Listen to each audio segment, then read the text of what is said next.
palma da mão, palma da mão, palma da mão, palma da mão, palma da mão, palma da mão. É o seguinte, a gente nunca deve desistir do que a gente quer. Por isso que Deus existe, para que a gente tenha fé sempre.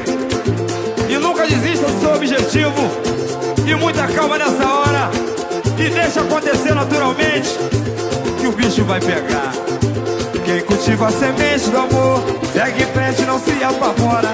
Se na vida encontrar sabor, vai saber esperar a sua hora. Quem cultiva a semente do amor segue em frente, não se apavora. Se na vida encontrar sabor, vai saber esperar a sua hora. Às vezes a felicidade demora a chegar. Aí é que a gente não pode deixar de sonhar. Guerreiro não pode dar luta e não pode correr. Ninguém vai poder atrasar quem nasceu pra vencer. É dia de sol, mas o tempo pode fechar. A chuva só vem quando tem que molhar. Na vida é preciso aprender. Se colhe o bem que plantar. É Deus quem aponta a estrela. Palma da mão! Pega essa cabeça, mete o pé e vai na fé. Manda essa tristeza embora. Basta acreditar que um novo dia vai raiar. Sua hora vai chegar. Pega essa cabeça. Muita calma nessa hora. Manda essa tristeza embora.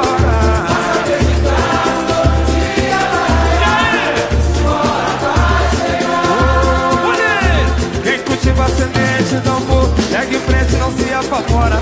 Se na via palma da mão, vai saber esperar a sua hora. Quem cultiva a semente do amor segue em frente, não se apavora. Se na vida encontrar sabor, vai saber esperar a sua hora. Às vezes a felicidade demora a chegar. Aí é que a gente não pode deixar de sonhar. Guerreiro não pode dar luta e não pode correr jamais. Ninguém vai poder atrasar quem nasceu pra vencer. É dia de sol, mas o tempo pode fechar. Chuva só vem quando tem que molhar. Ei, na vida é preciso aprender. Se colhe o bem que plantar. Deus quem aponta a estrela que tem que brilhar. Pega essa cabeça.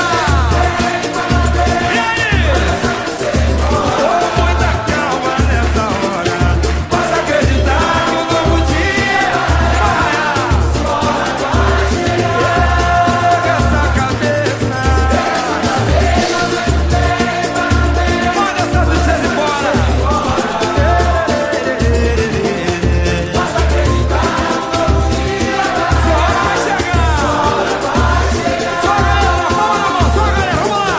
Pega essa cabeça, mexe o pé e vai na fé.